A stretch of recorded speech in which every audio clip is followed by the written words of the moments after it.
പല നിറപ്പൂക്കൾ കൊണ്ട് ചെടിപ്രേമികളുടെ മനസ്സ് നിറയ്ക്കുന്നൊരു ചെടി. ശരിക്കും ഒരു പൂ തന്നെ 3 നിറമാകുന്ന കൗതുകം നിറഞ്ഞ ചെടി. Yesterday, today, tomorrow. വിത്തിട്ടും കമ്പ് നട്ട് നമുക്ക് ഈ ചെടി കിളിർപ്പിക്കാം. കമ്പ് നട്ട് കിളിർപ്പിക്കുന്നതാണ് നല്ലത്. കമ്പെടുക്കുമ്പോൾ വളർച്ചയെത്തിയ ചെടിയുടെ കമ്പെടുക്കാൻ ശ്രദ്ധിക്കണം. ഒരു 5-8 കമ്പ് വെച്ചാലും 1-2 മാത്രമേ പിടിച്ചു കിട്ടുകയുള്ളൂ. പിടിച്ചു കിട്ടിയാലേത് നിലത്തും ചട്ടിയിലും നടാം. നിലത്താണെങ്കിലും ചട്ടിയിലാണെങ്കിലും ഇത് നിറഞ്ഞു പൂക്കണമെങ്കിൽ ചില കാര്യങ്ങൾ ശ്രദ്ധിക്കണം. ഒന്നാമത്തേത്, ഈ ചെടി ഡയറക്റ്റ് വെയിലത്ത് വെക്കാതിരിക്കുക. ഒത്തിരി വെയിലേറ്റാൽ പൂക്കൾ പെട്ടെന്ന് കൊഴിഞ്ഞു പോവുകയും ഇലകൾ മഞ്ഞളിച്ചിട്ട് അത് കൊഴിയുകയും ചെയ്യും.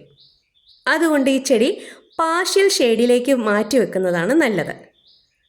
പാർഷ്യൽ ഷെയ്ഡിലാണ് ഇവ നിൽക്കുന്നതെങ്കിൽ ഇലകളൊക്കെ നല്ല തിക്കായിട്ട് ഫ്രഷായിട്ട് നിൽക്കും.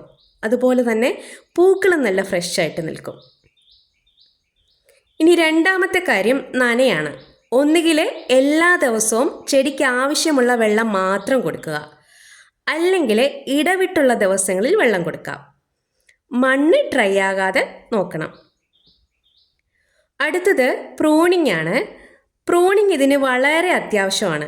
നിറയെ ശാഖകളൊക്കെ വന്ന് ചെടിക്ക് ഗ്രോത്ത് ഉണ്ടാകണമെങ്കിൽ പ്രൂണിങ് ചെയ്ത് കൊടുക്കണം. അതും സോഫ്റ്റ് ആയിട്ടുള്ള പ്രൂണിംഗ് ആണ് നല്ലത്.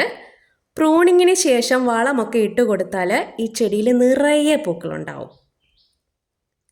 ഇനി മഴയൊക്കെ ആണല്ലോ, അപ്പോൾ ഈ ചെടി പൂർണ്ണമായിട്ടും ഷെയ്ഡിലേക്ക് മാറ്റുന്നതാണ് നല്ലത്. അപാരമായ മണമുള്ള പൂക്കളാണ് ഇതിന്. നാടൻ ഇനത്തിനാണ് മണം.